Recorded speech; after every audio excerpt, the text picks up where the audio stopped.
Folks, I am so excited to introduce Jason Duncan on the show today. He's a friend of mine here in Nashville. This guy is a best-selling author. We'll talk about his book towards the end of the episode and give you a link to get it for free if you check it out. And he is a TEDx speaker, done some TED Talks before, super encouraging guy. He's a coach, a business coach, helping 100,000 entrepreneurs find true success and balance by living the hashtag exit without exiting lifestyle. So I'm so excited to introduce my friend Jason. Let's get right into the show. Folks, if you want to check us out on social media, we're everywhere at the Real Estate Runway Podcast or at Team Quattro Capital. And if you want to be on the podcast, check us out at thequattroway.com/podcast to apply. Let's get right into the episode. Here we go. All right.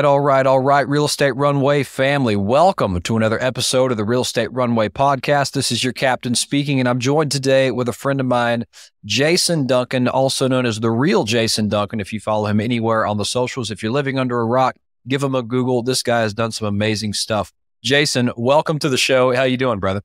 I'm good. I'm really good. Thank you. I gave a little bit of a spoiler there. You'll hear that in the intro that this guy is a TEDx speaker. So go check out that amazing talk. The most recent one was on marriage. I'm not sure if you've done more than that, but these are really cool things to check out, brother.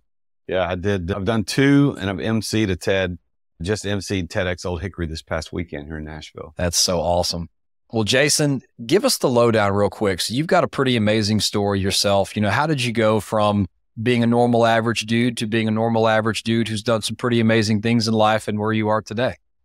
Well, so I got my start in entrepreneurship quite accidentally. I was an unemployed school teacher in 2010, 2011, and I'd started a company a year prior to not getting my contract renewed as a school teacher due to budget cuts. So they had cut budgets, they were having to cut teachers, and I was left on the chopping block because somebody didn't have tenure. And I'd started a company a year prior with a friend of mine, but never intended to actually do anything with it. It was fun, just kind of a hobby on the side. And then, I had to make a big decision about the next stage of my life. And I made the decision to go full in on entrepreneurship. And, so I ended up building that company to a fairly significant size revenue and got recognized nationally. We were doing really good things. And then I had a really bad year in 2019. A lot of stuff went on that year. Lost money in the business the first year I'd ever done that. And I realized at the end of the year, the reason we lost money, the reason that the company was not doing well is because I wasn't paying attention to what was going on. And entrepreneurs everywhere are in the same boat. If we're not the ones doing all the work every day, the business is probably going to take a neutral position at best, and probably most likely is going to start going backwards. And that's what happened to me. So I realized I had to make a change, not only for myself, but kind of teach other people how to stop the bleeding of your company when you're not present. Yeah, that's so important. And folks, we've talked about on here, whether you're operating real estate or investing or whatever it is that you do that generates you wealth, you probably are involved in a business in some way. And, a business left to its own devices will break even at best. It's those of you who are able to create that arbitrage and make income and exceed expenses that do pretty well. And then the next magical part, which Jason has kind of, coined, is the hashtag exit without investing. To get to that exit lifestyle, you can sell the thing and hopefully get to that I think you actually have this in your book. It's one in not so many or one in a lot, not so many in a lot that actually get to that exit liquidity event. But yet another path is available. And that's, how do you get yourself out of the business, buy yourself time freedom and achieve that freedom lifestyle. So I'd love to get into, because we could talk for 2 hours on this. I want to maximize the time we have on this topic, Jason.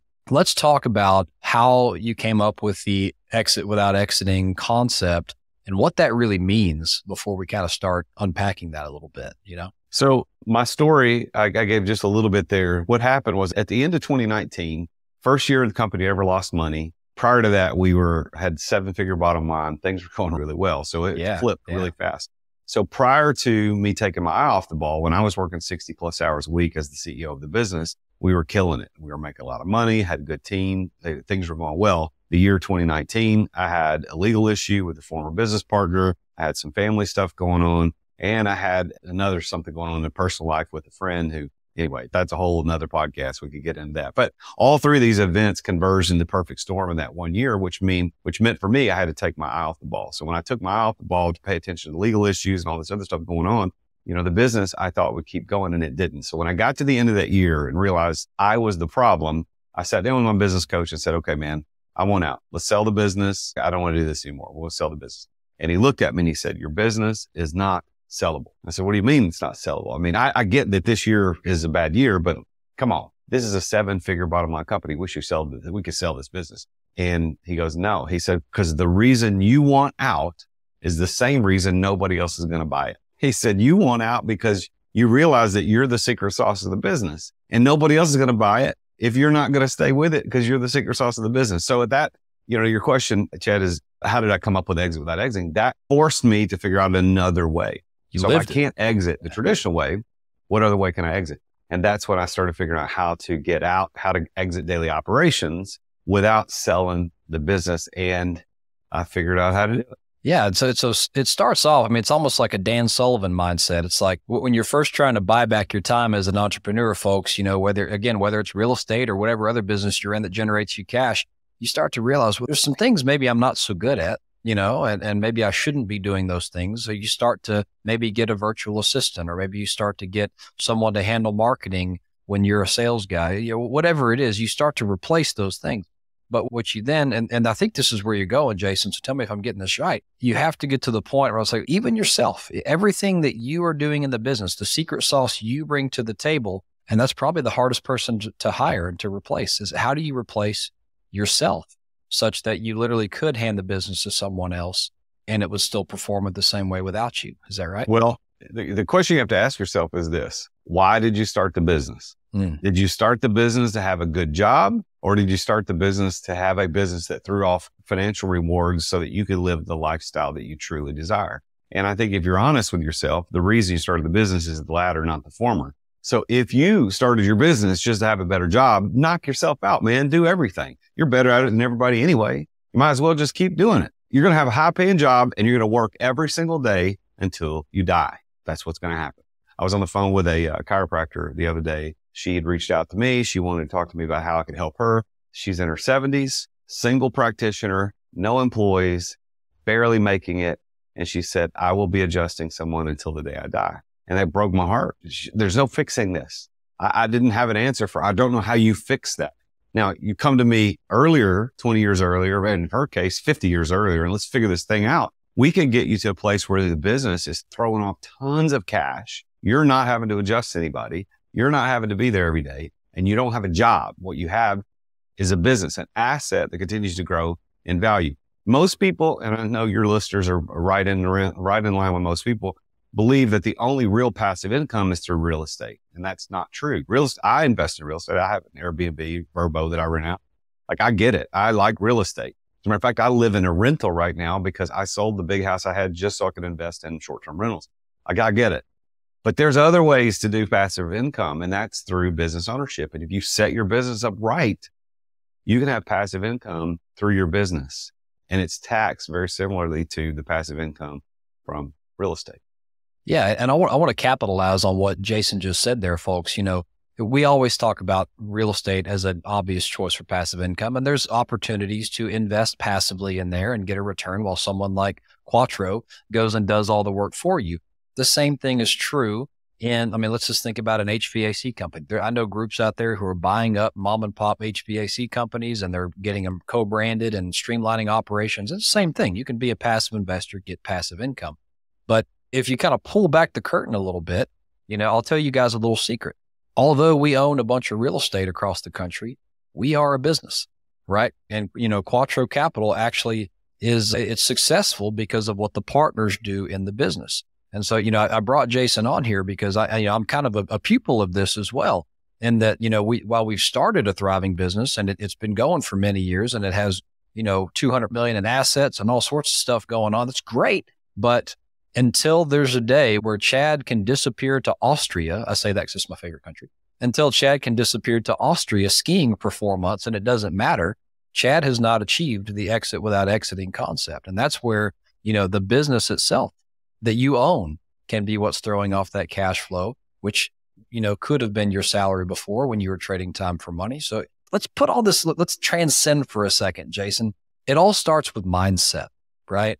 And so before you can even start talking tactically about, what is the exit without exiting lifestyle and how do you start to put these types of things in place, what kind of mindset do you have to even be like about the business, about yourself, to even be able to approach this? You know what I'm saying? Yeah, well, mindset is the key, right? Mindset let's back that up a little bit.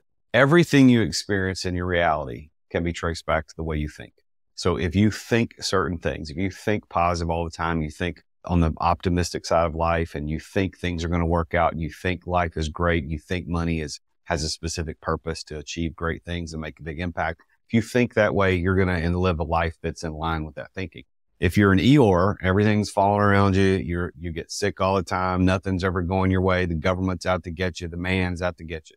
If you think that way, your life is going to be in line with the way you think. So your business also is in line with the way you think as an individual. So if you believe that your business is your best opportunity at having a nice job without somebody over you to tell you what to do, then you're going to have a business that's really just a nice job for you.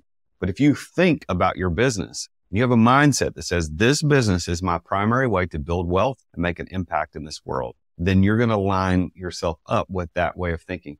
So if you think about this, most entrepreneurs have the hero syndrome. And the hero syndrome is they believe and they think that they're the only person qualified to save the day when the crap hits the fan. When something bad happens, it's them that has to put the cape on and fly and save the day. That's what they believe. Now, in the few first days, months, maybe even the first year of a business, that is true. But beyond that, entrepreneurs who continue to have hero syndrome and move on and think that they have to be the one to fix all the problems, we never hear about their businesses. We don't know about these businesses. They're never going to be in the news. They're never going to, for anything good. They're never going to be in the news. They're never going to be on the front cover of magazines. But you know who is on the front cover of magazines? People like Steve Jobs, people like Elon Musk.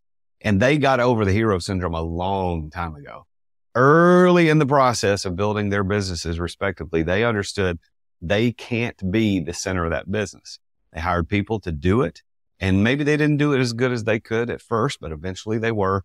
That's why we now know of their businesses. They're multi-billion and multi-trillion-dollar companies to this day because they overcame the hero syndrome. The hero syndrome is important, folks. And by the way, I love that you mentioned Eeyore. I literally was sitting on my couch with my little girl watching Eeyore last night for the first time, or Winnie the Pooh rather, for the first time in like 10 years, because she's now discovered Winnie the Pooh. So it's Windy the Pooh, by the way. But coming back to reality here, I love what you just said about that, Jason, because look, folks, there's a really simple number I want every one of you to put in your head, and it's 168.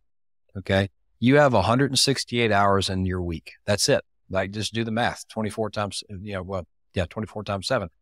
And, what you realize is Richard Branson, Steve Jobs, Elon Musk, they have that same 168 hours, yet they run multiple, in some cases, I think the last recorded number, wasn't it Richard Branson has like 500 companies or something like that, the guy is not in every one of them. He's put layers and systems and processes in place where he sees what he needs to see, dials and switches and knobs to be able to kind of control. And he's got delegation below there, but we all have 168 hours in a week. And so that hero syndrome really will resonate with a lot of you who I know are out there busting it, probably 168 and a half, trying to make everything work in your business. So Jason, let's come back into the tactical nature a little bit. And I really want to talk about the book at the end of the episode. So folks, stay to the end of the episode because there is a book Jason's wrote that outlines all this. We cannot cover this concept in a 30-minute podcast. But, tactically, how do you start to approach, not being the hero and turning your, let's just call it sole proprietorship, into an actual business with people who are doing things the way you would do them? So tactically, it starts with delegation. So nothing matters until the mindset's in place first. That's the first thing. But then tactically, when you get into the things you have to do, there's 4 core principles that I teach, and they're really sequential. So one leads to the next, leads to the next. The first is embrace delegation. And so what I found now that I've learned how to become a master delegator, and I'm coaching my clients to do the same, what I found is that nobody understands delegation. Nobody. I didn't, and nobody does. So So what happens is I have to work with clients who think they understand delegation, think it's just assigning a task to somebody and then letting them handle it. That isn't a delegation. There's a specific method for delegation that I teach that once you embrace, that is the first step to freedom. The second tactic is called as eliminating stress. It's not reducing stress. It's actually eliminating stress. And I believe that through something called the law of open cycles, which is a universal law that teaches us that stress isn't caused by the endurance of stressful situations, but rather stress is caused by the too many open cycles at any one time. So if you can get your open, and there's a whole bunch of layers to this we don't have time to talk about today, but if you can get your stress levels reduced down to zero, you can get those reduced down to zero, eliminate stress from your life, that trickles down to your employees, that will trickle back out to your customers, and that makes more money come in. Because if you've ever walked into a business that everybody seems stressed out, like you might have done business, but you didn't go back because you thought, man, that just didn't feel right. Something about that, just everybody's running around. It just didn't seem like they didn't know what was up. Stress is a killer individually and corporately. So got to embrace delegation, then eliminate stress. And the third thing is establish systems and process. Now, you've already used this phrase a couple of times in this podcast, and this is what most coaches think that they would teach their clients first is, hey, just to get systems and processes, man, it's all good. No, if you don't first embrace delegation and eliminate stress, you're just going to have systems and processes that you have to handle, but no one to follow, because everybody's stressed out about it. You're just setting yourself up for a deeper, more troubling system. So that's why that's third. And then fourth and finally is invest in people. Your people are your most important asset. They're more important than your customers. They're more important than your vendors. Your people, the people who work for and with you, are the most important. So there are specific tactics that I teach my clients how to invest financially, how to invest emotionally, how to invest in every way you can imagine, so that they will be there to run the thing the way you would when you're off doing whatever else you want to do next. I love those four things, man. And if we start with embrace delegators, let's say a few words about each one of them. And again, folks, we can't cover all this here. Let's try to get you excited about these a little bit. You didn't just say delegate.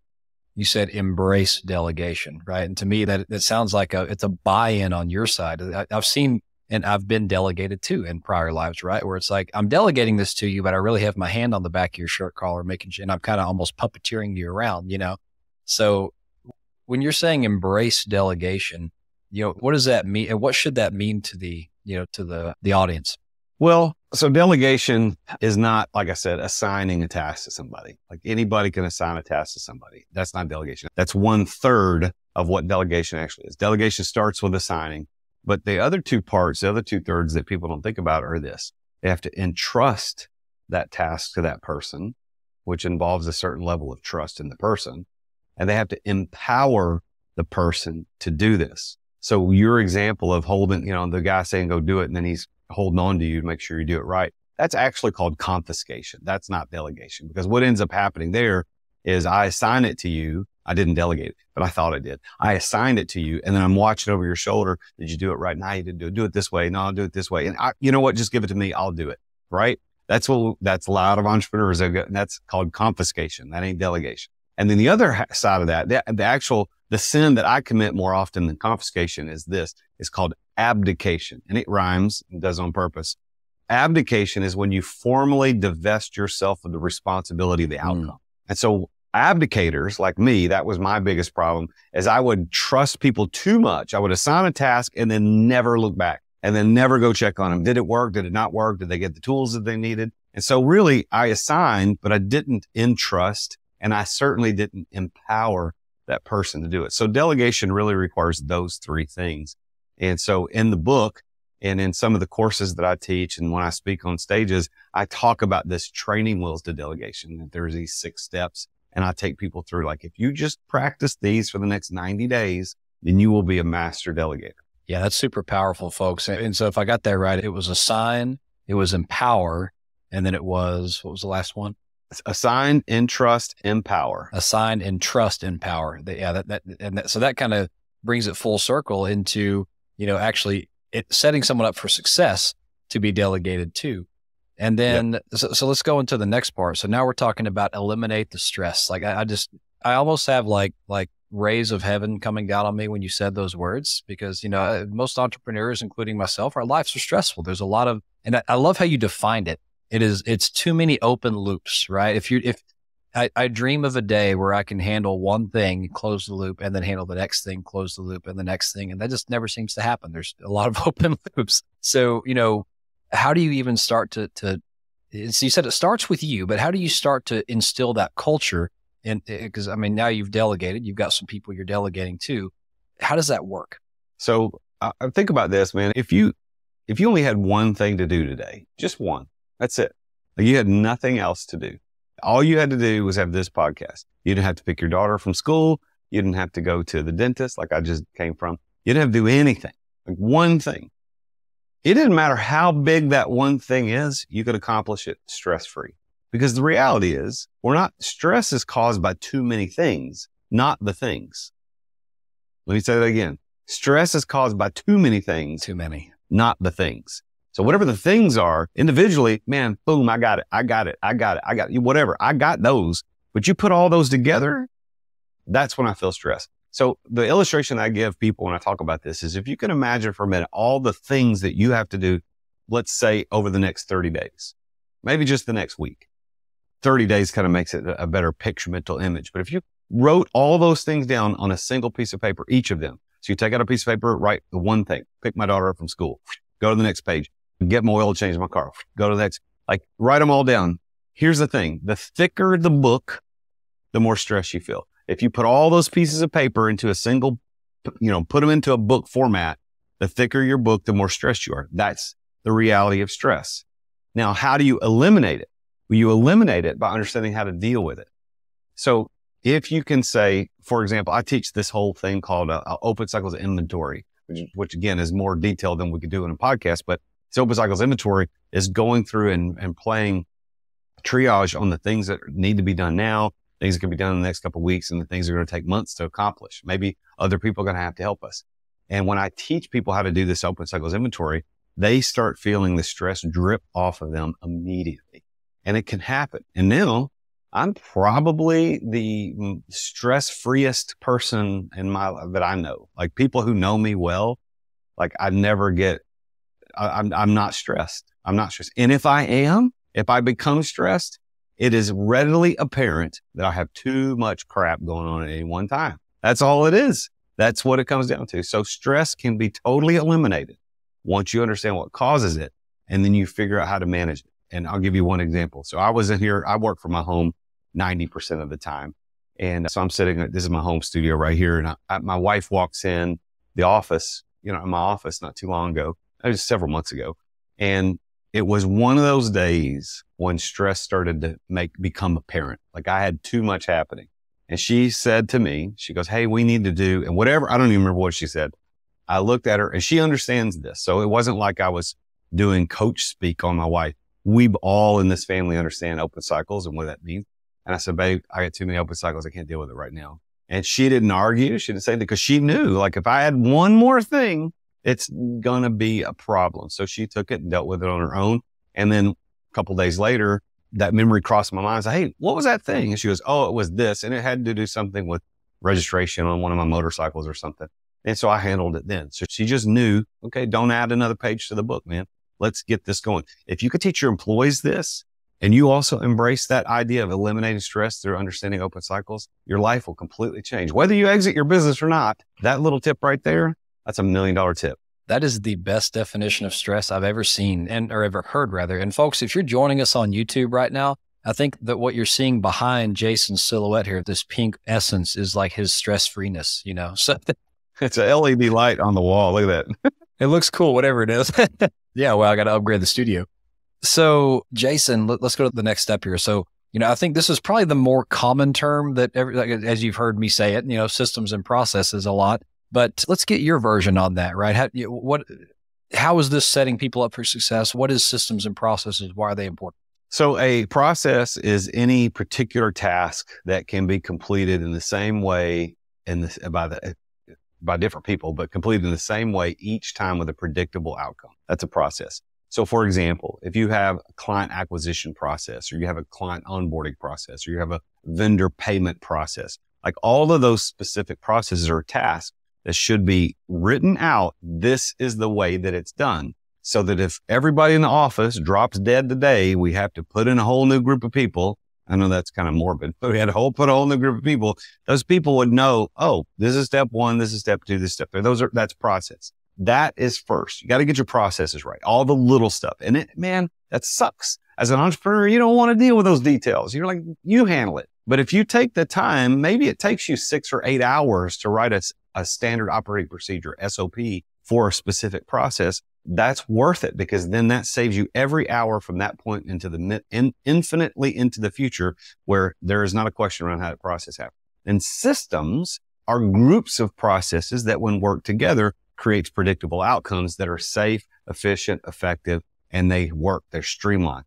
And so systems are groups of processes, a process of the small things. I'll give you an example. You're a podcaster. I'm a podcaster. On my podcast, I've got an SOP for my podcast. My podcast is called The Root of All Success. We call it TROAS internally, so that we all know. We don't have to say the root of all success every time. So when internally for our team, we have a TROAS SOP. It's in a Google Doc. It's probably 3 pages long. And there's pre-show, day of show, or there's pre-show, day of show, post-show. There's 3 sections of what has to be done. It's color-coded. So step 1 might be color-coded green, and that's my assistant, Renee. Step 2 might be color-coded blue, and that's my podcast manager. She has to do that. And it goes on through there. So everybody can log in and look, where are we at in the process? And they can look at it and go, oh, this is what needs to happen. So just the other day, and that's just one example of an SOP I've got for one thing in my business. But just the other day, something broke in the process. Something didn't happen. We had a guest who didn't show up, and I'm sitting on Riverside, just like we're doing it here. I'm sitting on Riverside. The guest is not here. And part of the process is my assistant texts the person the day before, verifies that they're coming, confirms that they're going to be there. They know the link and all that stuff. Well, what ended up happening, and I'm confessing a little bit of our sins here, so my apologies to the guest this happened to, but she got the wrong link. So something happened in the process. She got the wrong link. So I simply said back to my team, go to the SOP, find out where the broken link is, and fix it. And so I didn't have to go reprimand anybody. I mean, I know who caused it. I know who did. I could have called that person up and go, why'd you do this? You wasted my time. You wasted the guest time. But I just pushed it back to the team and said, hey, where is it in the SOP that thing was supposed to be handled and who was supposed to handle it? That's all I had to say. And then the team goes back and looks at it. Frankly, I don't know what they did after the fact, but they handled it themselves. And the report I got back was, well, never happen again. We got it handled. Like, that's the beauty of an SOP. But if I didn't have that SOP, what would have happened? I'm sitting there, where's the guest? Where's the guest? And I'm calling somebody, my podcast manager, where's the guest? Did you message? I didn't message him. Maybe Renee did it. And I call Renee, where's Renee? Did you message? I didn't do it. Did you? That day would have been stressful because of all the little open cycles that I would have been trying to keep up in my brain. But instead, I have a system that handles it all. That's the beauty of systems and processes. That's beautiful. And folks, I mean, similarly, so for Real Estate Runway, we also have an SOP. We keep ours in ClickUp, different tool, but doesn't matter. And I will tell you, it was awful when I had to sit down and write it down, because when I figured out how to be a podcaster, I had no idea what I was doing, right? The company had no idea what they were doing. And so eventually it's like, okay, we got to sit down and make a process here. What are we going to automate? What are we going to have a person do, and all that kind of stuff? And this is this is a great example, because it's a great analogy of what you go through as an owner. First, you figure out how to solve the problem because you're a hero and you're going to do it all yourself. And then you realize, well, I guess I could use Calendly to probably handle it instead of sending emails back and forth. And so I put that in place. And then I don't like editing, so I'll hire a company to do that for me. Like, you can kind of see the rhythms here. And then it's like, well, all I want to do is get on the show and talk. I don't want to schedule. I don't want to download files. I don't want to post it on social media. You want a team to do that. And so you write it all out.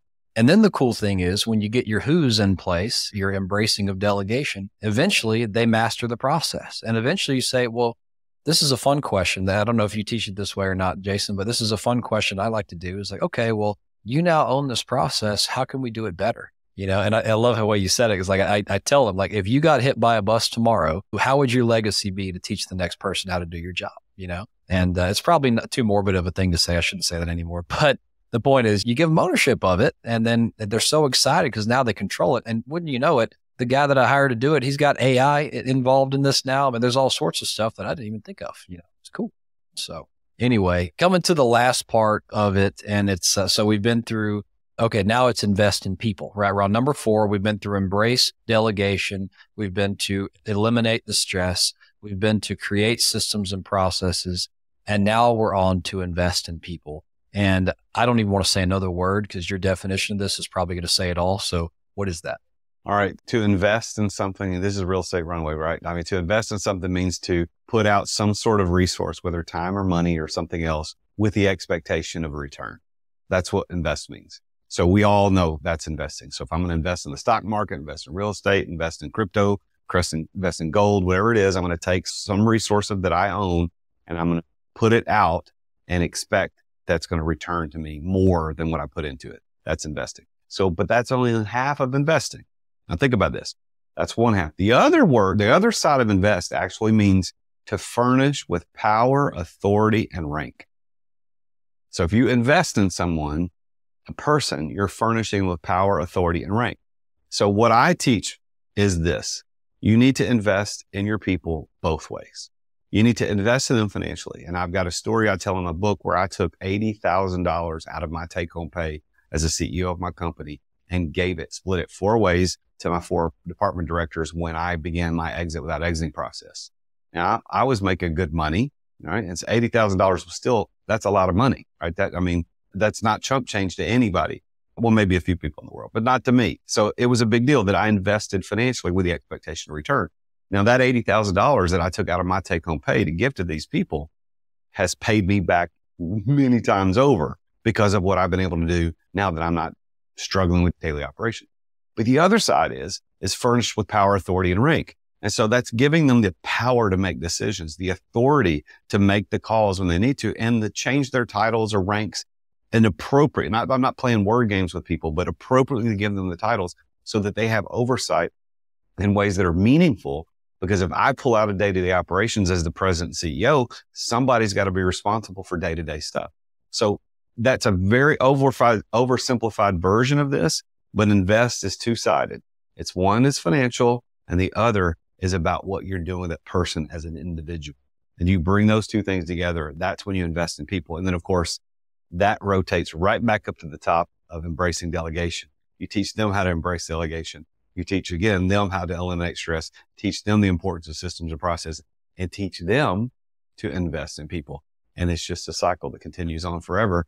And when you do it right, you get a lot of really good financial resources that back you up on it, and you don't have to be there every day. Amen to that. And folks, we have talked on this show so many times about, the perils of trading time for money.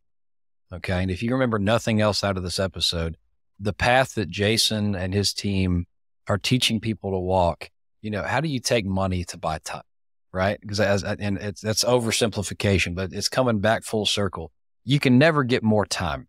You can always get more money. If you don't believe me, go read how we've printed, a quarter of or half the world's money supply in the last 2 years, right? We can always get more money. Yep. But you can never get more time. We always have that 168 hours in a week, and you have however many years the good Lord will give you. So anytime you can, when you get to the point of having, embraced delegation and lowered the stress in the environment and built systems and processes. And this is probably the hardest part. I know it'd probably be the hardest one for me is to, okay, well, let's take money out of my pocket. But if you recognize that money is buying you time, there's no better investment. It's the one non-renewable resource we have as entrepreneurs. And I will disclaim everything I just said, but I'm not exactly sure how much of what I just said came out of Jason's book. A lot of it probably did because it's sitting on my nightstand right now. So if I took any of your words there, I apologize, but they were well written. Everybody go look at it up. To exit without exit, you can go check out a copy at therealjasonduncan.com/free book. I'm actually just telling your listeners this. Not everybody knows that's a link, but you go to therealjasonduncan.com/free book. You get a free copy. You just pay shipping and handling. I'll send you a free copy of my book, Exit Without Exiting. Jason, you are the man. I appreciate you coming on the show and talking about this. Before I let you go, you got time for 2 Quattro questions? Go for it. All right. First one, what is your superpower? Could be life or business. And how does it help you give back to the world? Wow. That is a great question. What is my superpower? Well, my superpower is I think I have the gift of leadership and teaching. I think those are my superpowers. And that I use. And I'm on a mission to help 100,000 entrepreneurs gain success and balance through my gifts of leadership and teaching. Ultimate clarity. I love it, brother. Let's flip the coin. What's your biggest failure, life or business, and what did you learn from it? I think my biggest failure in business was probably a business partnership that went wrong. That actually was the whole 2019. That was something. I had a business partnership that went wrong. I learned a ton from that, and it was the darkest, worst year of my life. I thought I was going to go bankrupt and lose everything. I lost a good friend in the process, but I learned a lot. So I don't look back with regret, but there is a lot of wished I'd have done stuff different. That's fair. They always say partnerships are like marriages, but a lot harder to get out of. And there's some truth to that. So yeah, it was tough. I don't ever wish anybody to have to go through a partnership divorce, but I think part of what that did is made me the man I am today and the coach that I am. So when I have clients come to me and want to work with me and they've got partnership issues, I can say, hey, here's how you need to do it to protect yourself. I love that. And let's see, we've talked about the book, folks. That link will be down in the show notes for your clicking pleasure. So just scroll down, check that out. Before we get to how best to get in touch with you, tell us about the podcast one more time. TROAS, I think it was. That's the internal. Yeah. That's our internal. Externally, what does that mean? It's the root of all success. It is an interview podcast, very much like this. I think 90% of my shows are interviews where I interview very successful entrepreneurs, typically entrepreneurs with significant net worths built upon the back of their businesses that they started. And I talk about what their definition is of success and the keys that they use to unlock that success. And so you can find it on any podcast player or on YouTube at The Root of All Success. The last question, Jason, this one's real tough. So get your baseball bat ready to smash it. All right. What is the best way for the listener base to get in touch with you, whether it's to talk about exit without exiting,